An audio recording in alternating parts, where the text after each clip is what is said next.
Ayah memberi anak gadisnya bazooka. Gadis ini menghadap mobil yang lewat. Lalu dia menekan pelatuk.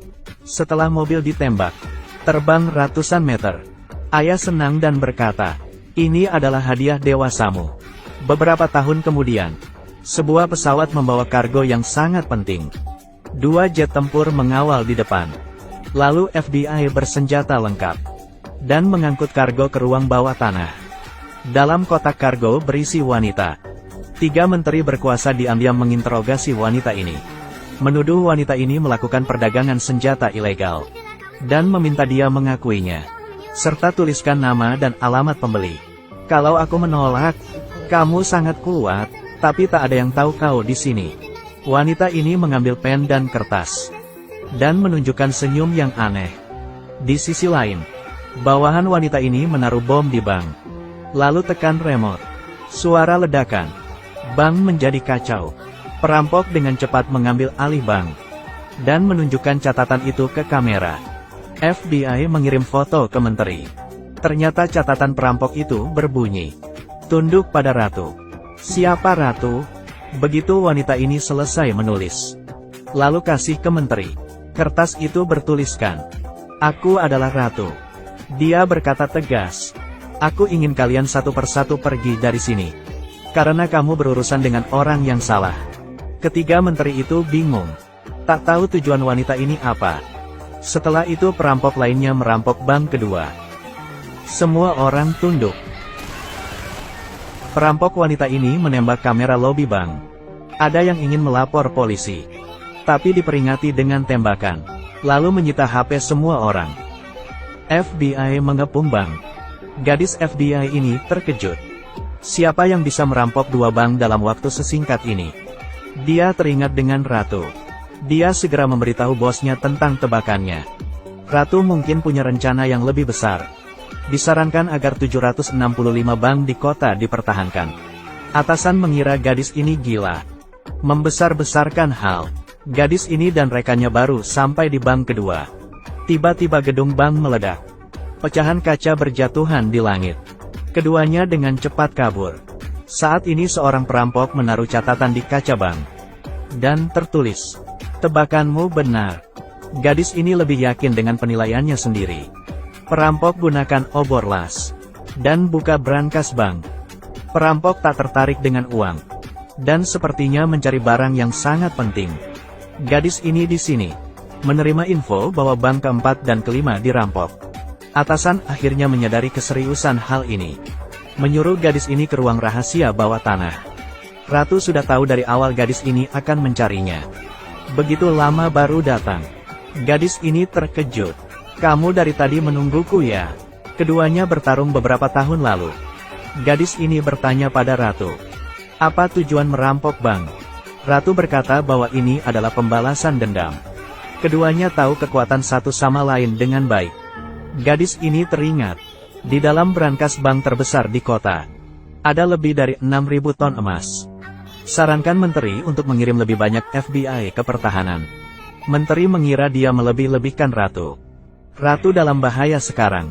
Orang-orang di luar dirinya sudah gagal. Menteri menyuruh FBI untuk menyusup ke bank lewat saluran ventilasi. Mencoba menyelamatkan orang dalam bank. Perampok sudah menduga. Dan sudah di dalam ventilasi. Penuh dengan bom.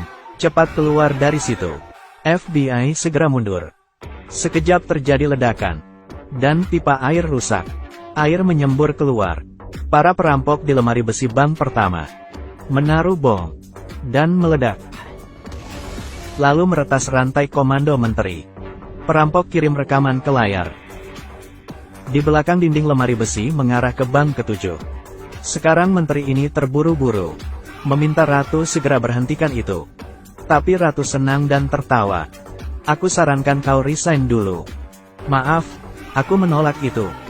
Ratu memberi isyarat untuk melihat layar lebar. Perampok membobol brankas bank ketujuh. Dan bongkar brankas menteri botak ini. Di dalam penuh dengan data yang tak bisa dilihat menteri ini. Sekali data ini dipublikasikan, menteri botak ini akan ditangkap. "Kamu adalah selanjutnya." Ratu tersenyum bangga. Tiba-tiba terjadi ledakan di pernikahan wanita ini. Semua teman baiknya terbunuh. Hanya tersisa dia dan suaminya. Berapa tahun itu? Wanita itu ditahan menteri di ruang bawah tanah. Sebenarnya wanita ini sengaja ditangkap. Dia mau datang balas dendam. Bawahan wanita itu menculik putra menteri wanita. Para penculik kirim rekaman ke layar lebar. Penculik lepaskan tudungnya. Menteri wanita melihat itu putranya. Dan dia terkejut. Aku yang menangkap anakmu. Jika terjadi sesuatu pada anakku, aku akan menggantungmu dengan tanganku sendiri. FBI memeriksa pengawasan. Sebuah mobil mencurigakan masuk terowongan.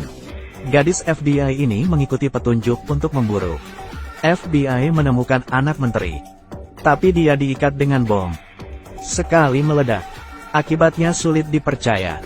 Tapi perangkat ini terbuat dari titanium. Bahkan dengan pemotongan plasma, dibutuhkan 6 menit untuk menghapusnya. Sekarang hanya tersisa 2 menit. Hanya bisa menebak password. FBI memasukkan beberapa set password. Dan salah semua. Waktu hanya tersisa 40-an detik.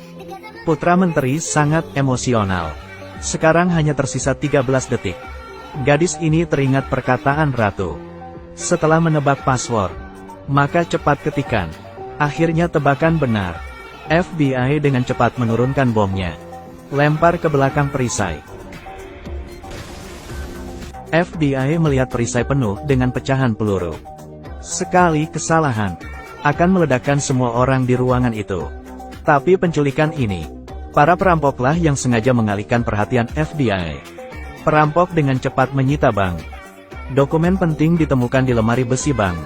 Saat ini di lobi bank, satu orang menunjukkan sedang tak sehat. Perampok membawanya keluar dari bank. FBI melakukan pemeriksaan pada pria ini. Ternyata ini adalah jebakan perampok. Perampok wanita sengaja menempelkan benda ke lengan pria ini, membuatnya pucat dan sulit bernafas. Orang FBI ini juga bawahan ratu. Dia bantu lepaskan sepatunya. Gunakan kesempatan untuk lepas disk di sepatunya. Perampok manfaatkan dia yang tak tahu apapun. Dan mengambil dokumen penting itu. Setelah bawahan ratu mengambil dokumen itu, lalu bersiap pergi. Tiba-tiba ada pistol di belakangnya. Gadis FBI ini melihat metode mereka. Lalu ambil dokumennya. Dan dia memberikan dokumen ke menteri ini. Video dalam dokumen ini ternyata menjadi bukti kerjasama menteri wanita dan bos narkoba. Ternyata ratu sengaja biarkan gadis FBI ini mendapatkan dokumen.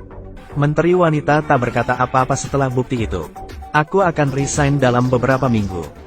Mengatakan itu alasan keluarga. Itu masuk akal. Menteri pria ini berpikir. Membuat keputusan yang sulit. Kamu ditangkap. Gadis ini langsung memborgol menteri wanita. Satu menteri ditangkap lagi. Situasi berkembang sesuai dengan naskah ratu. Ratu menunjukkan senyum yang puas. Dia punya rencana yang lebih besar setelah ini. Perampokan menguasai 7 bank.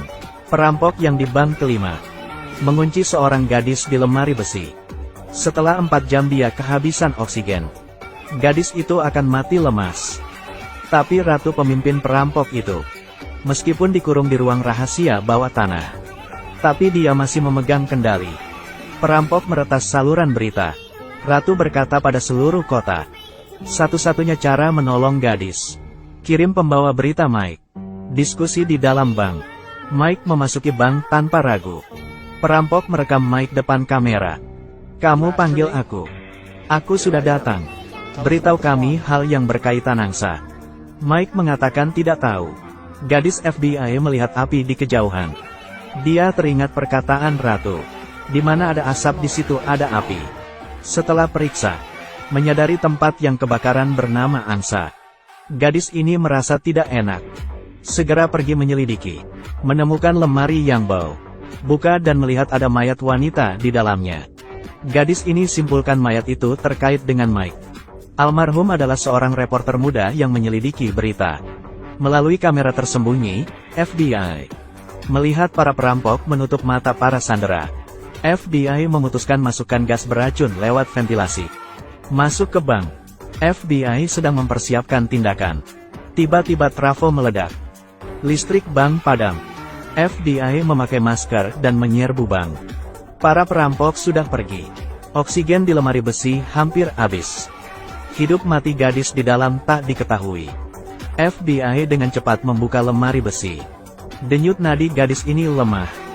Untungnya masih hidup. FBI menyadari perampok kabur melalui ventilasi. Ingin mengambil jalan pintas.